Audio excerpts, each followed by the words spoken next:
Yeah, I see you now. Awesome. So yeah, now you just got a lesson on home lighting. And I'll tell you what, it's a never ending variety of stuff, right? Because now that I welcome everyone, we're live. Because now that I told you about the functionality of the light and the night light feature and all that, now you get to pick, well, do you want the brushed nickel or the bronze or the, the white, right? You want to do white. So yeah, never ending variety, just like print on demand e-commerce. It never ends. There's a What is million that different light possibilities. called? What is the lighting called? Now that I brought it up, now you're going to want like exhibits and actual. Yeah, let me Well, do that you're for you. talking to a group of women. What do you Yeah, expect? just for Yeah. you, just for you, Arlene. So, Home Depot. Now, for our friends who are not in the U.S. or Canada, Home Depot is where we go to get home improvement stuff. So let me see if I can find this really quick for you. Yeah, really. I'm going to write it down. Yeah. So it's got the nightlight feature. Oh man, flush mount. All right. So here's what we're gonna do. Since I'm gonna deliver for you guys, but we're already live.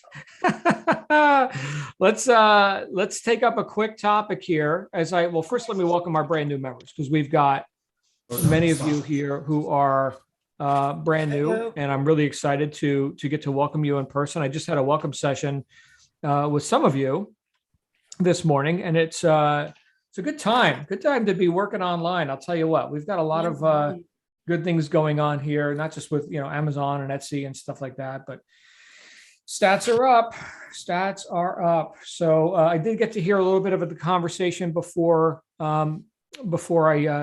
went live here about some of the printables and things like that. Anybody want to say a few words about printables? I think Rachel's going to be doing for our members here. She's going to be doing a little overview on some other product types and stuff like that. Did you guys have anything you were mid thought on that you wanted to share?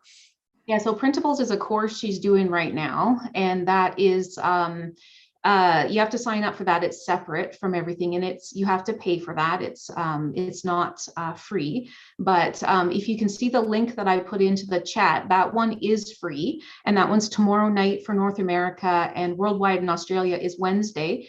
And that, like, the last free event that she did was before Christmas. So these are things that Rachel's doing herself for us to help us, make money and that kind of thing. So that's what's coming up. So that's why I posted it there, because I was realizing that some people aren't getting these in the email. So can you post it again? Yeah, I can. Thank you. For you. Very good. Very good.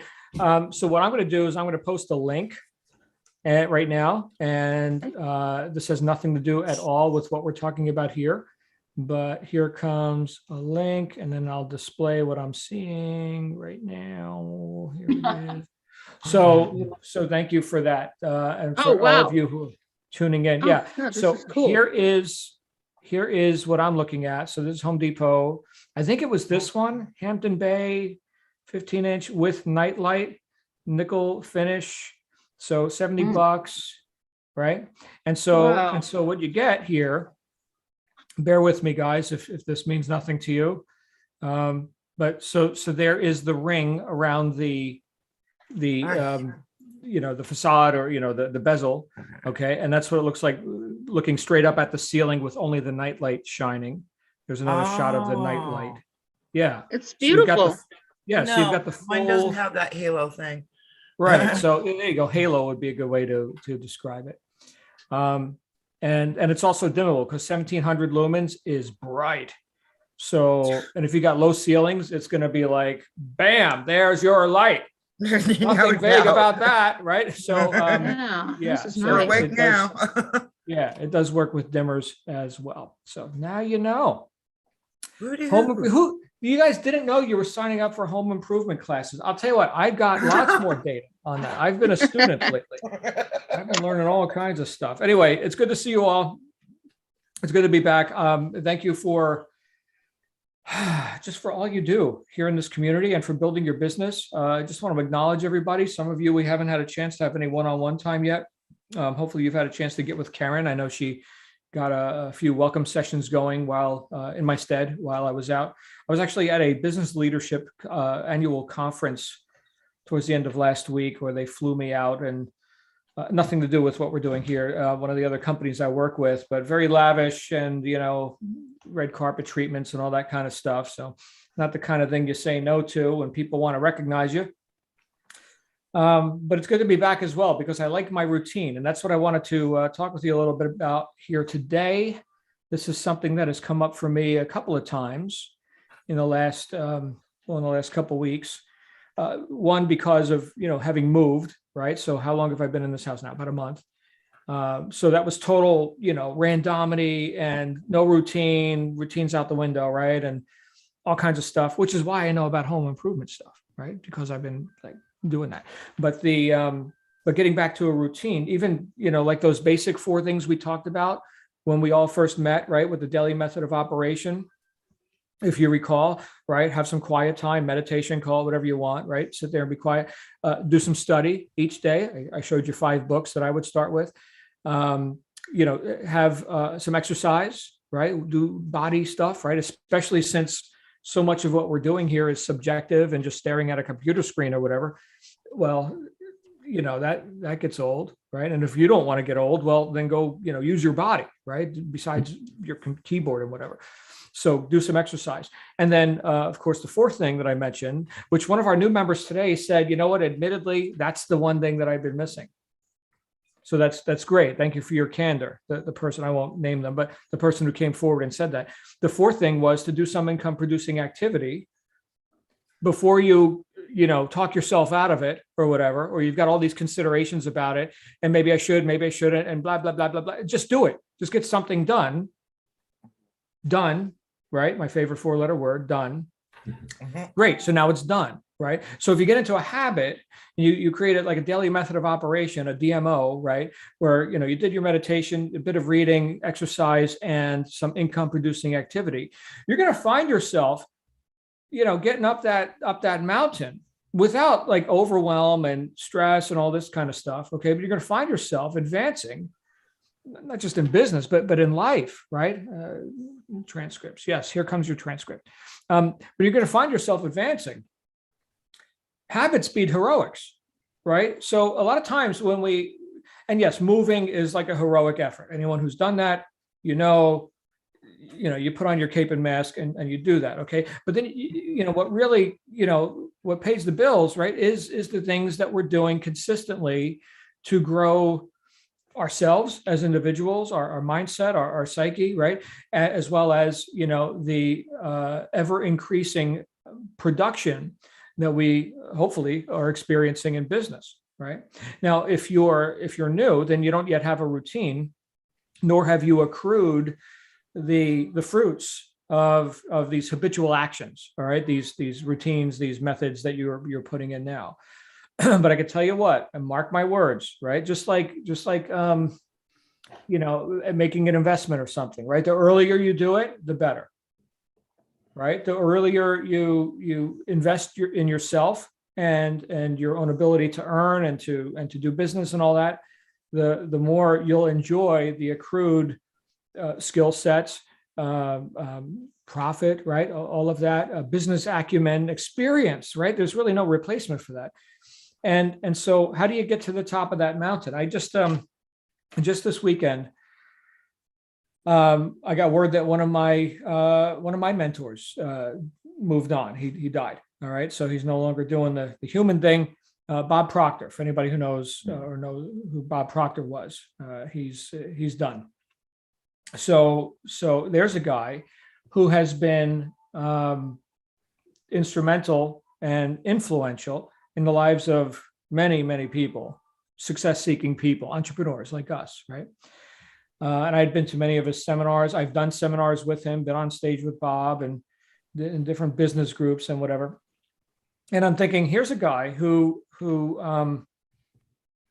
so fell in love and so much espoused, the ideas, the philosophies of success and living life to its fullest and prosperity and all this, that he not only was a consumer of these ideas, right? Read the books and all the stuff that, let's say, as a newbie, right? Oh, I should read a book. That would be smart, right? But he was also the purveyor, right? He outflowed. He didn't just take in and inflow. He also outflowed. Here are these ideas. Here's what's working in my life, which is why I call him a mentor, right? When you think about what you're doing here with Rachel and Adam and the staff and the coaches, right? They are people. And I know we use the word coach a lot because it's easy to say, okay, but there are people who have walked the path before you. And so I would say that if you perceive it this way, that qualifies them as mentors. So a coach is somebody, if you're thinking like basketball game, and on the sidelines, there's the coach, and he's yelling orders to the players, and the players are able, they're competent, they're really tall, they do basketball stuff. The coach, no, could be some, Italian guy for that matter, right? I'm 5'6.5", right? And I don't do the basketball thing, but I can see this and that, and I can tell you what to do because I've got an objective view. I can see from above, so to speak, and I can offer commands or suggestions, right? I haven't walked that path myself. I can't dunk the ball, okay? Whereas a mentor, okay, rather than saying, you go do this, the mentor is saying, here's what I'm doing. And let me show you how to do it more readily, maybe save you some time, maybe decades, maybe save you decades. That would be good, right? Because I mean, look, if you're here for a result, and I know you're all able to get a result, then the only question is, well, how long does it take to get that result? Great question. I don't know. How much mentoring are you willing to receive? Or like we talked about the daily method of operation, or are you so committed to whatever your already existing habits or methods are, or lack thereof, right? That you can't learn. Well, then it'll take you longer. Look, I have, and this isn't just a talk about me, it's really a talk about all of us, right? I have certain things which I consider, these are steadfast beliefs, let's say. These are things that I know, and this is how I operate my life. And then I've got other things where I've had to look and say, well, that's my best thinking in that area. Am I satisfied with the result? And if so, great. And if not, well, am I willing to abandon or forsake some of my own best thinking, some of my most cherished beliefs? And I've had to do that a few times in life. I don't know if any of us, ever totally complete that, right? I was just talking about my friend Bob, actually everybody's friend Bob. If you've studied his stuff, he definitely wanted you to win. But he didn't arrive. Like there was no. I remember, and just use this as an example. I remember being in a seminar with him 20, 30 years ago, where he was holding up a copy of Think and Grow Rich by Napoleon Hill, leather-bound, original print, right? Saying, I've been reading this copy of this book for 30 years. Okay, now he said that 30 years ago. So even after 30 years of, pursuing, personal development and prosperity and all this, he was still reading the book.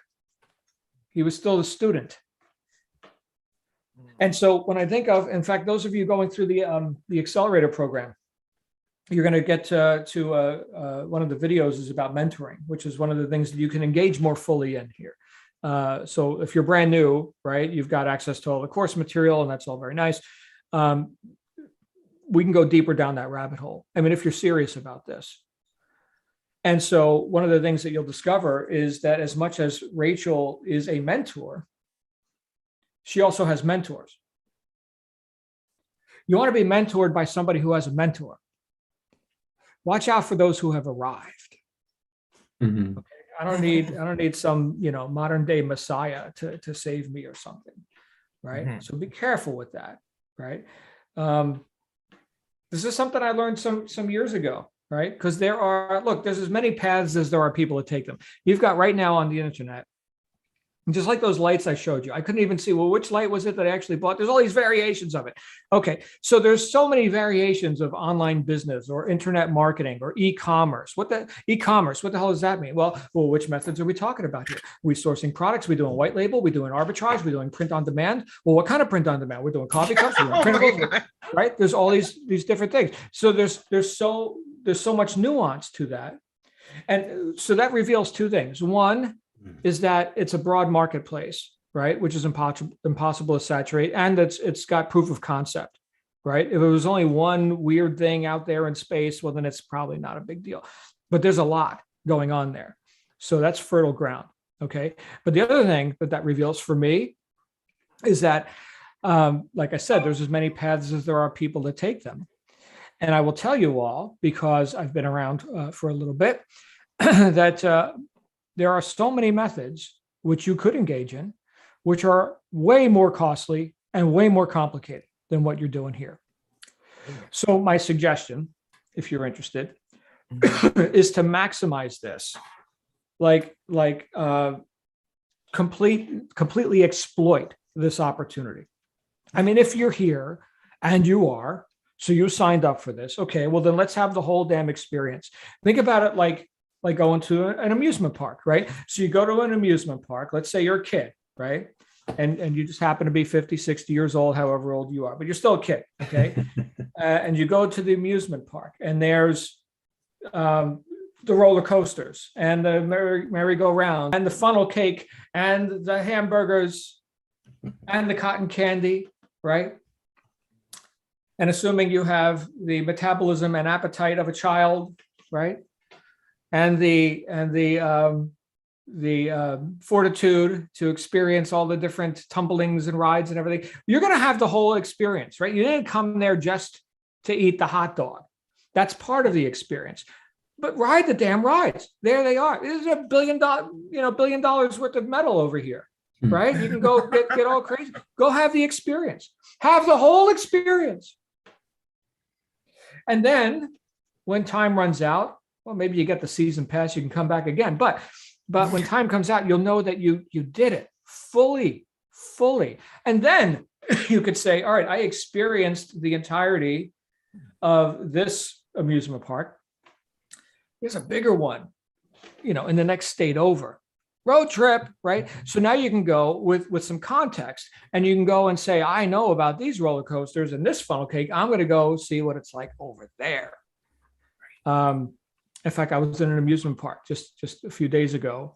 It was freezing too. I was in San Antonio, Texas. The company that brought us out there rented the entire amusement park, bought the whole thing just for us. And it was so cold, I didn't even get on the rides. But anyway, that's a different story. That was just because it was 24 degrees in San Antonio. Unbelievable. But the idea here that I'm telling you is that since you walked through the gate, since now you're in the park, well, do it. Do it all, right?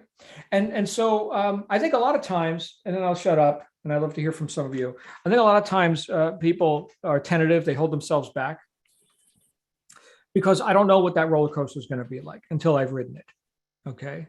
And for those of you who like roller coasters, haven't you been on that one and you're like, I want to go on that one again. That was sick. That was amazing, right? There's one in Utah. A lot of people don't know that the biggest family-owned amusement park in North America is called the Lagoon, and it's in just north of Salt Lake City. And they've got a roller coaster there called the Cannibal, and it's got the most extreme drop. It's beyond 90 degrees. You're actually kind of upside down as you come out of the chute. It is the Cannibal, yeah. For those who are into that, but you've got an opportunity here to really. I used the word exploit before, which could have negative connotations, okay? But I say that to hopefully get the message through that you don't need to have reservation about this. In fact, if you're tentative about what you could actually accomplish here and all that, I would urge you to immerse yourself in the stories of others who have come before you. Obviously, Rachel's one example. Amy, I met with Amy. We did our Launch Fest. Those of you who are new here, you're going to learn about our advanced group, which is called the Launch 100 group. So we got together in Vegas, and she did 600K last year. Okay, she didn't break any records or anything, but 600K, yeah, it's good. She's one of your mentors, by the way, for our advanced group. So these are people that you learn from, and then guess what happens? You become one of them. Okay, then you become someone who can benefit others by your example, and you may not even know that you're doing so. That's the thing, right? I think about my friend Bob. Did he know the effect that he was having across millions of lives? He probably had some idea, but not every little nuance. Do I know what effect I'm having? I don't know. Some of you may 10 years from now say to your grandson or something, there's this crazy Italian guy, John Lavenia, and he said, and now the kid got it. Right? So just think about that. We can call this the butterfly effect or whatever, but I'm just saying that half measures avail us nothing. If you're going to do this, friggin' do it. Do it to the degree where you make a spectacle of yourself, and now others can't help but be mentored by you because you've had an impact. Because you didn't play to not lose. You didn't tiptoe through life hoping to make it safely to death, which is what most people do.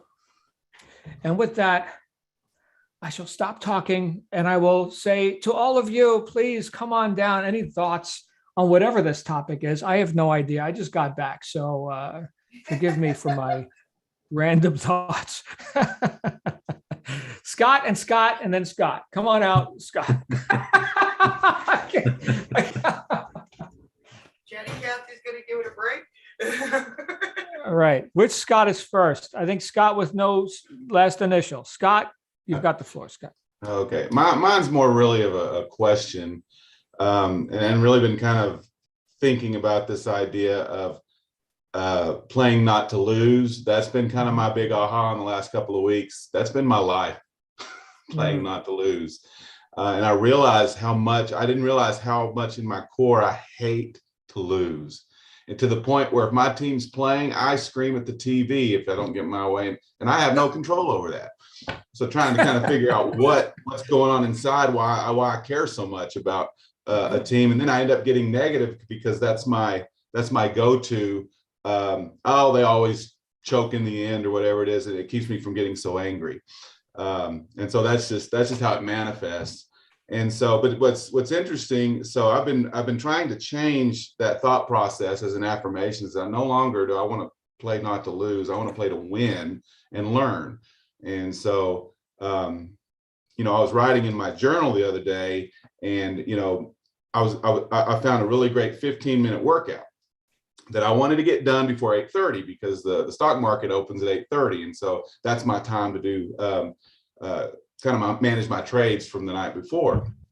Well, and of course I have those who send out the alerts, I guess a coaching program, if you will, and they usually send out text alerts on kind of how to manage that in the morning. Well, I'm starting about 8:15, and my goal is to do 15 minutes in the morning. I'm committed to this, but I realize it's kind of bleeding into when the market bell starts at 8:30, and I received a text at about 8:29 of what to do. And I'm starting to feel that, oh my gosh, if I don't look and manage this, what if I lose this trade and lose a lot of money at it? But I had about 30 seconds left on this exercise.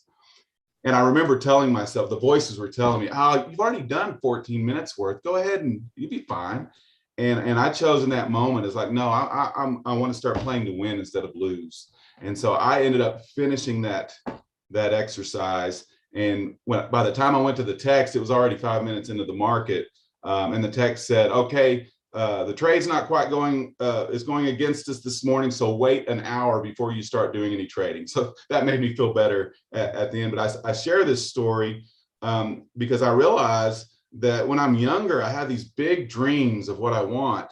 And over time, it seems like that big dream bubble shrinks into the, what I call a realistic bubble, or what I think is a realistic bubble. Right. And before I know it, I'm not even dreaming big enough. You talk about 600,000 a year. I'm like, man, if I could just pay the bills every month, which is, we get covered with 4,000 or 5,000 a month on average. And And so, but I'm like thinking, but am I thinking big enough? Am I just doing this just to pay the bills? And so that's kind of my question is how to kind of transform from that thinking of, I want to stretch out my reality bubble back to the dream bubble again, and do what I've been designed to do, and that's to create. In fact, this last weekend I had an opportunity to do that very thing. I play music. Obviously, you see the piano in the background, and so I had played for our church for a long time. It's a big mega church, and I got real comfortable in that. And what was comfortable and what was easy about it was somebody else leading it, some other people singing it. I don't want to sing. I don't want to lead. I just want to play. And that's kind of. But what I was finding is I have now been involved in starting our own church. It's a smaller outfit, and so I've walked away from the big mega church, and now they're asking me not only to play but to sing and to lead it, which is out of my comfort zone. Didn't want to do it at first, but this last weekend I actually, instead of, because I was gonna do the easy thing, it's like, well, I'll find some songs, some church songs, something that people know, and it'll be easy. I'll be done with this. But for whatever reason, I said, no, I've got one that's brewing that's my own original. And so I developed it over the weekend. We played it on Saturday night, and it was an amazing experience for the first time stepping out of my comfort zone. Because usually there's a young lady that sings, but she wasn't there. She was out of town. So they asked me to do that. And I have to be real careful about my self-talk, saying, well, I can't sing, or I'm not good at singing, or I'm not good with words, so I can't write any of my own stuff. But it was received very well. And my thinking was really about, I'm very selfish if I'm doing this, worrying about what they're going to think. And for me, it's realizing that don't worry about what they're going to think, because then I get tight and I'm not able to be me and be free. And so this was more about, no, this is me and God. This is totally me and God. God's telling me, don't worry about them. I'll take care of them. You worry about us and our relationship. And it was an amazing experience on Saturday night. And so that's I guess that's kind of it. Well, thank you, Scott. Yeah. What will they think? Right? That is the mantra of the herd. What will they think? To quote Bob, don't worry about what your neighbors think. They probably don't. So, I mean, that's terribly presumptuous for you to assume that people are thinking. Right. But yeah, I remember hearing the story of this guy. Who was it? I think it was Wayne Dyer.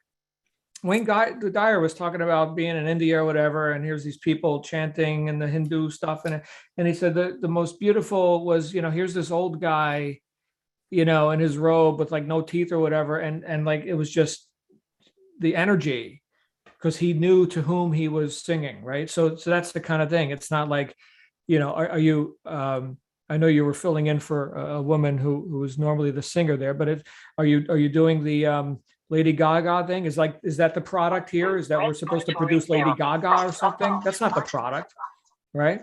So, so don't worry about it. Thank you, Scott. Glad you're here, brother. Let's go to Scott now that we heard from Scott. No, Susan. Hey, Scott. Good morning, everyone. Morning, John. Several things, very interesting. I think Bob Proctor, I would guarantee you one thing about him. When he passed on to heaven, I'm sure the first thing he would have said was, well, I haven't finished yet. I've still got this other project I'm working on. No, I can't go yet. I've got this other thing I have to do. And I guarantee you, in his own mind, he hadn't arrived yet, because with a person like that, he would be already on his way to another goal. And the moment he achieved that, he would be setting another one. And that's the thing. You never arrive, because you're always resetting the goal to something bigger and better. And that's the key. I mean, while you have that, I think you don't have time to be arrogant. You don't have time to be silly or inconsequential, because you have a focus. And I think with Bob Proctor, I can only imagine how amazing his goals would be. But that's, I'm sure, would have been one of his last thoughts. No, you can't tell me, I've got this other thing I'm working on. And the things that he's working on always, I'm sure, revolved around how he could help other people.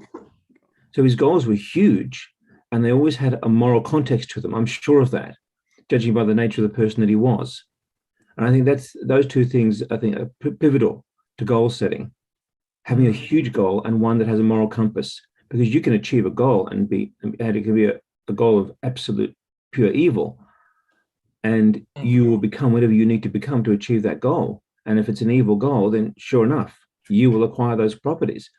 But if it's a goal that has a very profound moral context, then the goal is amazing, but what you become is even more amazing in the process. And then you reset for another one, even more so. It's an astonishing just a vortex of absolute joy of what can happen. Beautiful. Thank you. And I think also with the butterfly effect, I think it's profound because you don't always know who's watching you. And often you don't realize till afterwards. And they say, oh, well, I saw you doing that thing. And I thought it was a lot of garbage, but gee, you managed to pull it off. And you get that from people you have no idea were watching you. And people are watching and they are hoping and they are desperate for someone who can show them the way. And when you don't, beat your chest or anything, but you just quietly go about it and they are watching. Don't ever think for one moment people are not watching, because they are watching like hawks. They won't say anything, but they've got their eye on you 100%. Not that you worry about it, but that should give you a sense of responsibility. What they said in Spider-Man, with great power comes great responsibility. But it is true. If you have power over your own life, and that is a source of power, I think responsibility comes from that, to provide that model, that example for other people. I mean, obviously you got to control yourself and manage your own life first, but that the ripple effect, the butterfly effect, is very real. It's just invisible for most of the time until you see the effect of it down the track. And then you look back and say, gee, just as well I kept going.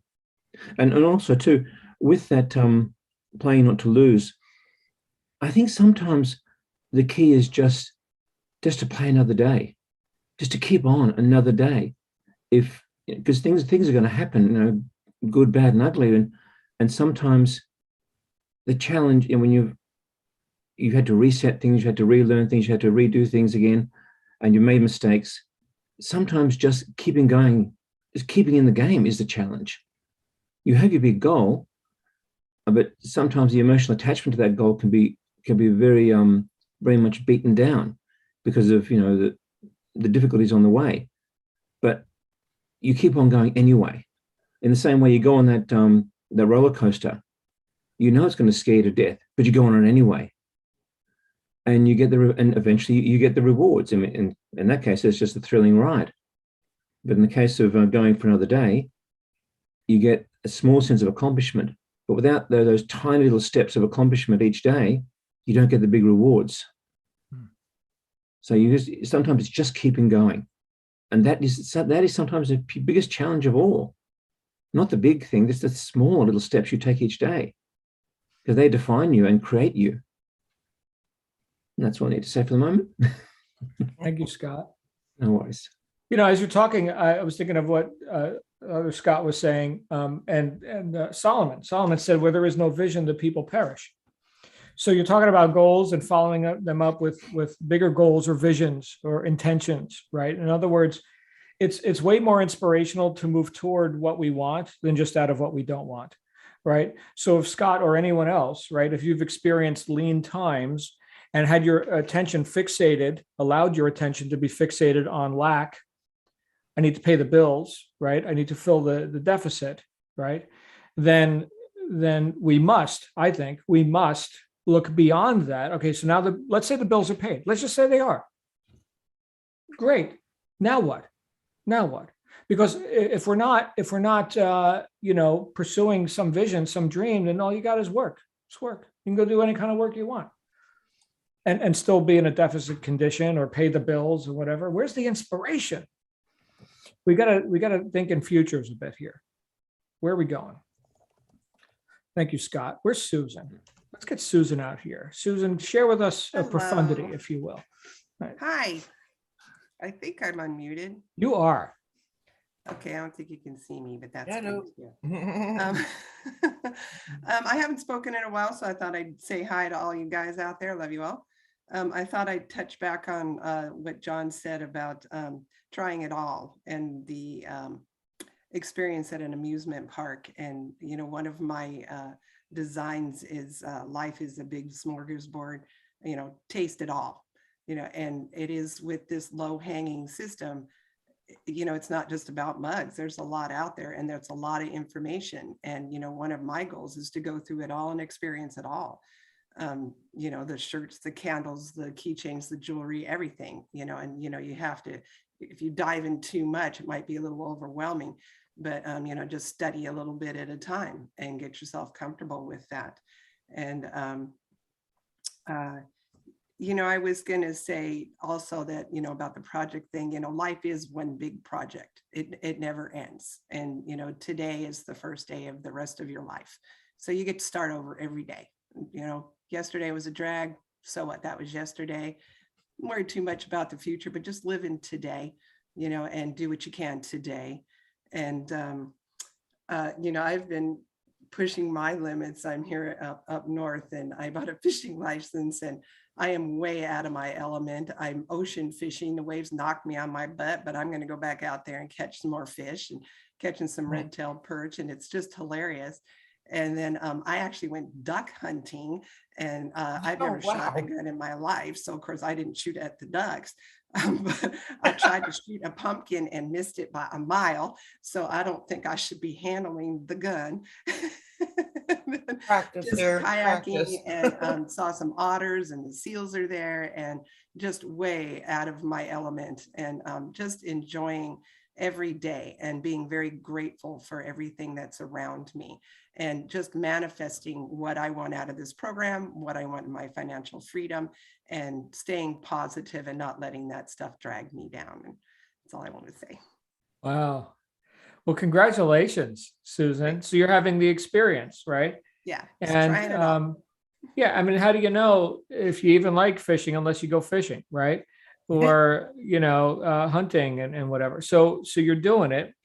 And I just think that that's an interesting, you know, and beautiful balance between all the subjective stuff that we're involved with, like business and, you know, making decisions and all this, versus something more objective, exercising, you know, fishing, something like that. It's congratulations for getting knocked on your ass. I mean, that's spectacular. You got a body. Hey, here's the planet, right? Look at the waves. So that's cool. That gets you back in the present time, right?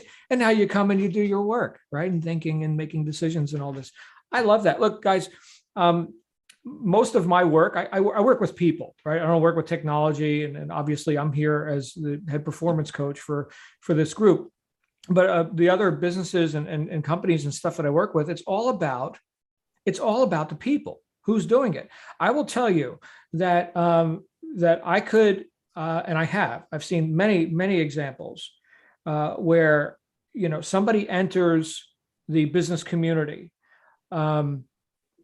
doubting themselves or down on their luck or whatever their stories are and what they have or have not accomplished up to this point. And then with just a few ideas, a few little shifts, and plus sprinkle in there some workable methods, whatever those methods are. In this case, you got e-commerce, okay? But sprinkle in there those methods and total transformation. And it doesn't have to take a long time, right? So if you're thinking, well, you know, it's going to take me 10 years or whatever to get to a 6-figure income or something. Well, if you want to sell yourself that deal, I don't know, that sounds kind of weak. But maybe play a bigger game, right? And like Scott was just saying, play to win. Don't play to not lose, right? I guess that's better than not playing at all, which is what most people do, right? Just waiting for somebody to do something for you or something. Well, that's be waiting a long time. What was that? Confucius say, man who stands on side of hill with mouth open waits long time for roast duck to fly in. All right. That's it. That's the final word for today. Anybody else? Any burning desires? How do you top We'll be that? waiting for roast duck. Roast duck.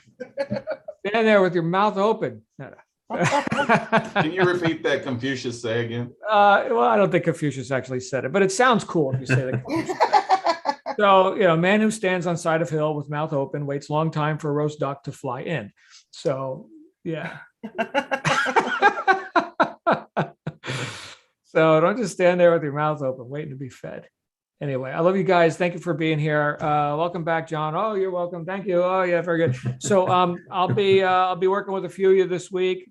And look, you guys, if there's something I could do for you personally, you got some thoughts, ideas, feedback, questions, you love these sessions, you hate them, whatever, hit me up, John L at knowledgesource.com.au. John L at knowledgesource.com.au is my email address for anything as it relates to this group.